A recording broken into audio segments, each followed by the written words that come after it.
Big week coming up. The busy midweek fixtures continue tomorrow here on USA. Man City faced West Ham, with Pep's men looking to reclaim the top spot back from Arsenal, which they just took for themselves. And on Peacock, it's top four chasing Liverpool against Fulham.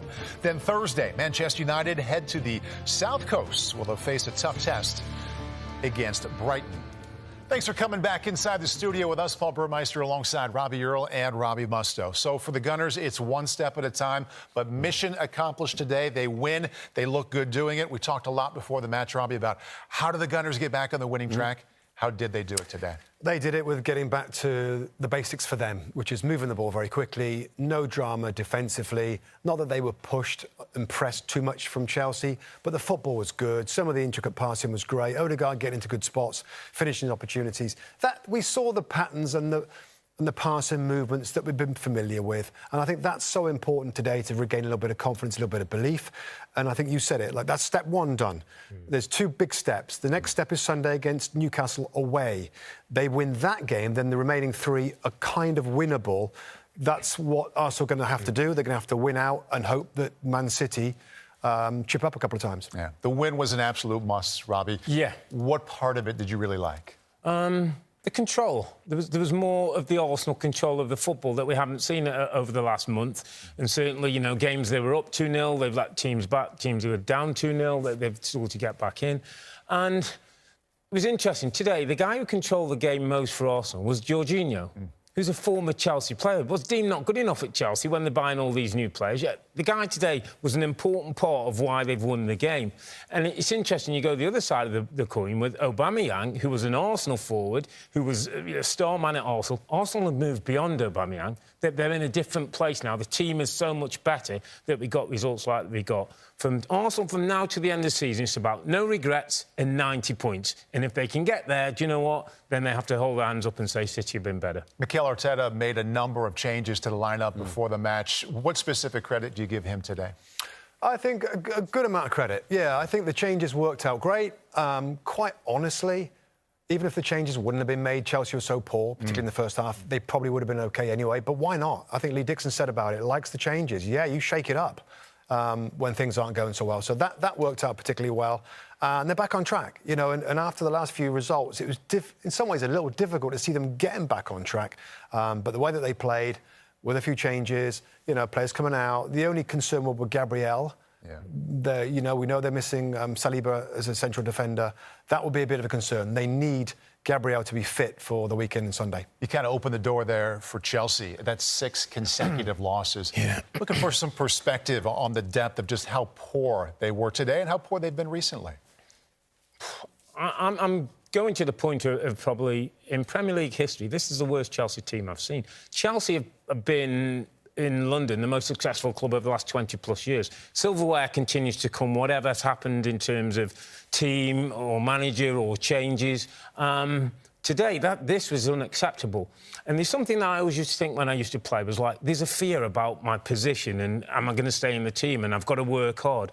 There doesn't look like there's any fear. There's no jeopardy for this Chelsea players. It's like they go out, they perform like that, and at the end of the game, they clap the fans and they go off. There's no accountability, and the sooner they get Pochettino or whoever in the door, the better. You recognise that? Yeah. I mean, at the end of the game, you know, they're chatting and, like, just going through the motions a little bit. They're drifting, absolutely just drifting to the end of the season.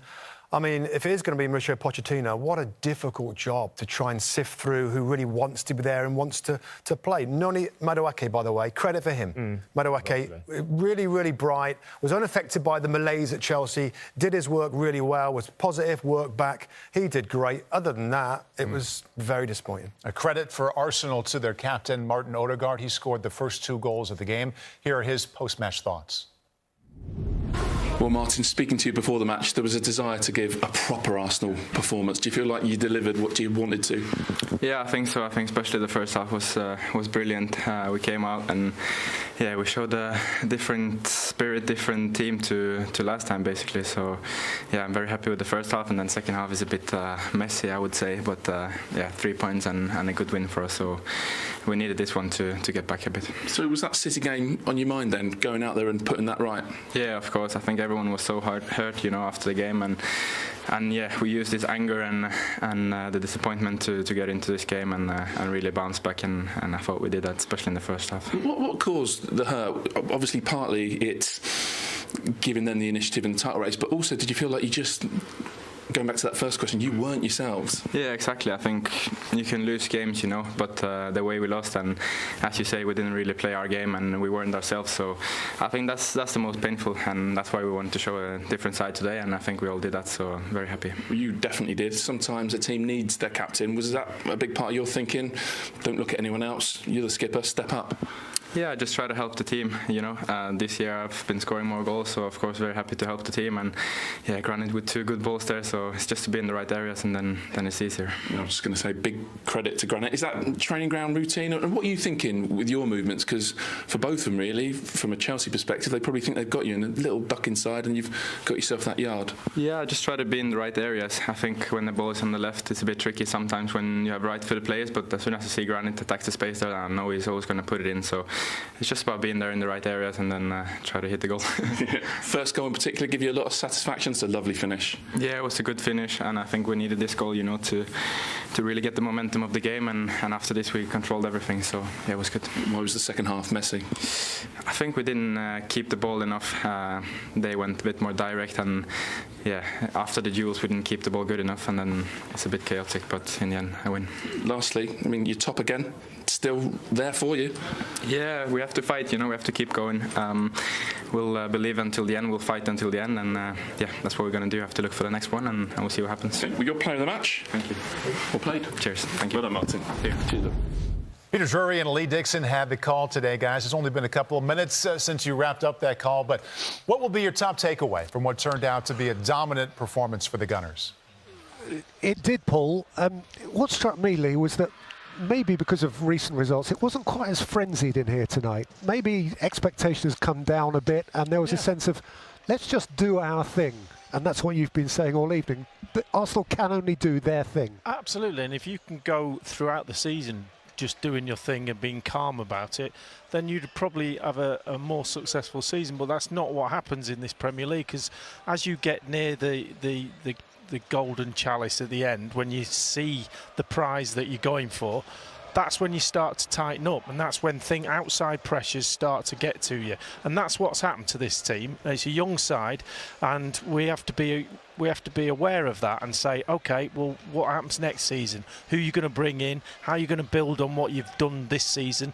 If it was, it's not over yet. Let's just mark that out. City have got to win again tomorrow against West Ham, which they probably will, but they might not. And then there's other games to play. This team is developing still, and it's had a big jolt over the last few weeks. They bounced back tonight, and that's a really lovely thing to see. And also, from Arteta's point of view, what he did with the changes I thought was brilliant. Quite easy for him to sit back and go, look, lads, the lads who played the other night, give them another go. No, that wasn't good enough, so he bounced back and he changed the team, and he did that tonight. As far as Chelsea are concerned, terrible. The lads have summed it up that's not good enough for Chelsea players with that badge on. They should be ashamed of themselves over the last few years. Not to get a point under Frank Lampard, a guy who loves this club, has done everything he can to try and to go back into there from his point of view was brave. I think he's thinking it might be a not so brave and a bit more stupid idea now when he's got a bunch of players that don't try. Sure. OK, well, Chelsea, it seems to us, can't get to the summer soon enough. But as for Arsenal, they sit and wait now. City play twice now before Arsenal go to Newcastle on Sunday. Yeah, Peter, Lee, thank you very much. Man City with a couple games in hand, too. Stick around for Goal Zone. We'll have more reaction and highlights from Arsenal's dominant win against Chelsea. Odegaard setting the pace there. As for Frank Lampard and his side, the woes continue. We're hoping to hear from him and Mikel Arteta coming up on Goal Zone. For all of you Chelsea fans, you don't have to go all the way to England to watch your team. Catch them in action this summer in the Premier League's first preseason tour in the U.S. They'll be playing against Brighton and Philly on July 22nd, then head to Atlanta to face Newcastle before wrapping up the tour in the D.C. area against Fulham. Tickets are selling quickly, so get yours now at premierleague.com/summer series, or you can scan the QR code on your screen. 6 clubs, 5 cities, 9 matches. Get ready for Premier League action stateside. We don't want you to miss out. For now, though, it has gone from bad to worse for Chelsea. 6 straight losses in all competitions under Frank Lampard, and on pace for their fewest points in a Premier League season. We'll have more on that coming up in Goal Zone after the break.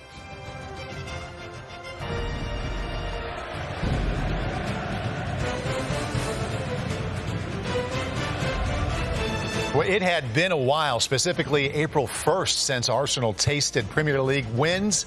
They get it done today, 3-1 against Chelsea. Time now for your Premier League updates. Welcome inside the studio, Paul Burmeister alongside Robbie Earle and Robbie Mustoe. A London derby taking place on Tuesday afternoon at the Emirates. It is Arsenal and Chelsea, and guys, this was all Gunners. Yeah, it was Arsenal in control of the football, and we talked about that automatic football when it comes, and this is a beautiful finish by captain Martin Odegaard. Watch his positioning here, how he drifts away from the Chelsea defenders. There's 6 of them in the box. Nobody gets near him. It's a beautiful finish. Goalkeeper gets fingers to it, but can't stop it going in. Arsenal go 1-0 up. And the second goal is almost Odegaard Mark II. Very similar situation. Work from Xhaka down on that left-hand side. He gets the assist. Odegaard gets his second goal. And when you see Odegaard's position, what makes it difficult is because he drifts into decent space. And it's Raheem Sterling who, as a forward, is probably going back. He's closest to Odegaard. But then you'll see Odegaard just disconnect himself, and he goes between the defensive line and that midfield line. Ball comes, one-touch finish, back of the net again. And a bit of a not my fault going on at the back for Chelsea, but Arsenal were 2-0 up. Yeah, 2 becomes 3, Rob, with the ball at the back post that's not dealt with by, again, plenty of Chelsea players at back. There's a little bit of a scramble. It falls perfectly for Gabriel Jesus. That will thank. That's great for him just to get that ball there. Again, pulled off really well there, Gabriel Jesus, and pulls the ball back. It's kind of gone back and forth a little bit, but you can see you can almost sense the anger in Frank Lampard, given that it was so easy in that first half for Arsenal, 3-0. They do get a goal back, consolation goal, but fair play to Noni Madueke. Really nice take and finish here. Just see he has to focus on that first touch. It bobbles up a little bit, but it's on his stronger side. And he doesn't get great contact, but enough contact into the ground. Past the goalkeeper, but it ended up being 3-1 to Arsenal. Exhale for Mikel Arteta. Victory for his side, and Arsenal's win today gives them some hope that they can keep up with Man City in the title race. Not many games left for either side. Manchester City with a busier schedule as they face Real Madrid in the Champions League semifinals. Also, no easy task for Arsenal. Their next test at 3rd place, Newcastle United, coming up on Sunday. So Arsenal go 2 points clear at the top of the table until at least tomorrow when 2nd place Man City plays host to West Ham. But don't forget City's 2 crucial games in hand, which mean the Gunners need to keep this up for their final 4 matches. As for Chelsea, it's a whole different story. 6 losses under Frank Lampard and sitting 12th in the Premier League with just 5 games to go. They're on pace for 44 points this season, which would be their fewest ever in a Premier League campaign. Time is running out for the Blues. That was your Premier League update. We look forward to hearing from Frank Lampard. That was his look the entire evening at the Emirates, or arms folded with that look on his face. We'll hear his post-match thoughts after this.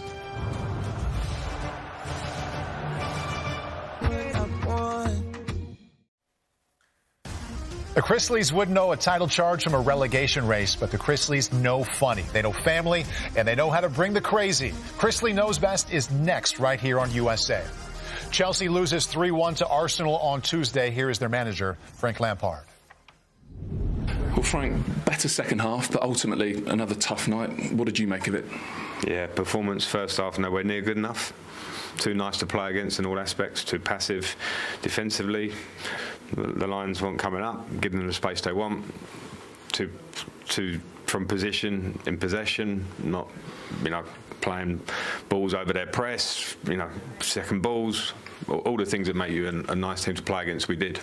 Hence, a good team can go 3-0 up against you. The second half was better, but of course the results relatively confirmed by them. I mean, does that really hurt you to say? Because one thing I think of with your Chelsea teams, no one would ever finish a game against them and think that was nice.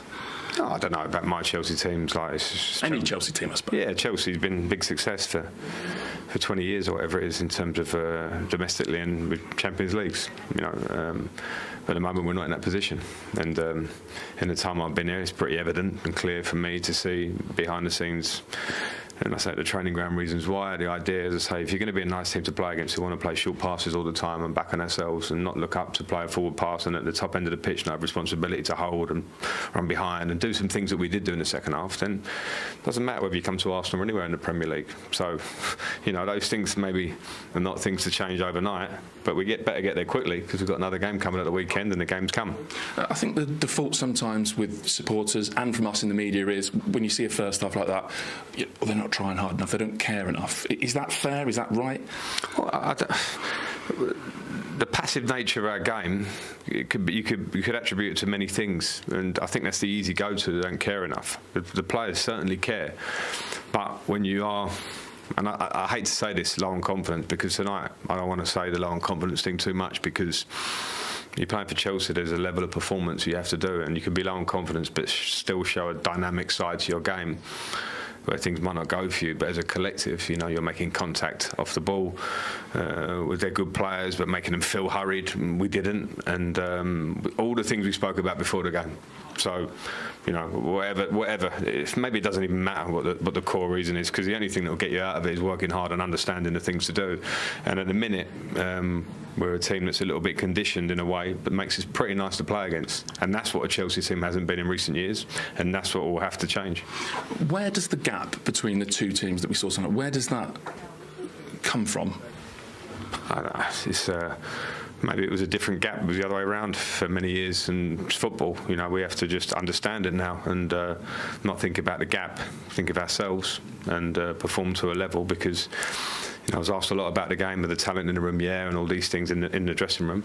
But we have to, from what this season tells you, from start to finish, by the way, because, you know, the goals that we've scored, the points that we've got is not a normal Chelsea season. We need to find the reasons quickly, and it won't be an overnight fix, because these things are not, in terms of going from the first half being so nice to play against that you're not competing enough in the game, is something that really has to be corrected. I guess that's what I'm getting at, really. You put those two teams on paper alongside each other and you think, well, there shouldn't really be any gap, but you look on the pitch and in the league table and it's huge. Yeah, I mean, there are a lot of parts of that, aren't there? You could probably say this has been a team building for 2 or 3 years in the making, you know. So they've added in pretty much every position, high-level players. They've had some great players come through. The two wingers are a great example of that. So they've done a lot in their sense, and then they work on an idea, on a way, and you can see some things become second nature, and the movements they want to make. So for me, it's impossible for me to come in here in 3 or 4 weeks and get all those things, because you have to work on the training ground, all that stuff. You can't just show a meeting and show the players here's, you know, the movements to make and go and do it. You have to repeat and work and repeat and have to have buy-in, and if players don't do it, then they don't get in the team, and, you know, that's the process of a top club.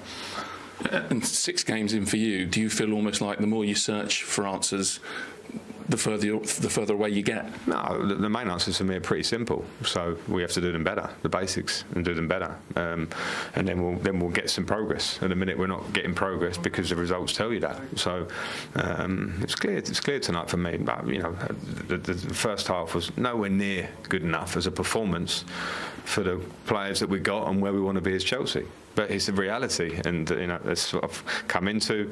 It's what we need to improve as a club.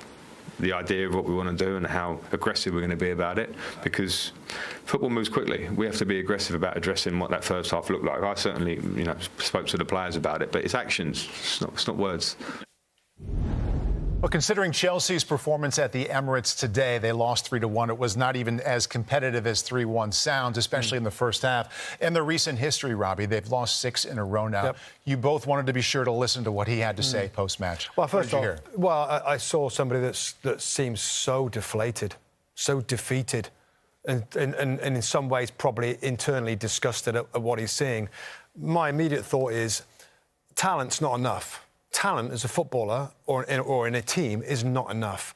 And he knew that. I knew that. I wasn't a super talented player, but I had a strong mentality and I had a good attitude. And that's the sort of things he's hinting at there that this group hasn't got. And he needs more than just a few weeks to try and overcome that. And I wonder, Rob, even if the next guy can overcome some of those issues. I also think that his role as a caretaker manager doesn't help him. To take Graham Potter out and put a caretaker manager in with this group, with this setup, with players who actually don't look like they care that much, is an untenable situation. You'd have been better off with Graham Potter there and still be working behind the scenes to get a man in charge. A caretaker boss seems like a part-time guy, and at the moment he's getting no reaction from his players. Other side, Arsenal, big win, 3-1 over Chelsea. Before we go off the air, we'd like to send a warm welcome to the newest member of our Premier League family, Colby Max Casanova. Born yesterday to our Senior Director of Premier League Programming, Nick Casanova, and his wife, Sonia. Nick says he'll let Colby pick his own Premier League allegiance in the coming years. That does it for us today, but we'll be back tomorrow, 2 Eastern, ahead of Manchester City and West Ham. For Robbie Earle and Robbie Mustoe, I'm Paul Burmeister. Thanks for being with us, and we'll see you right back here tomorrow afternoon.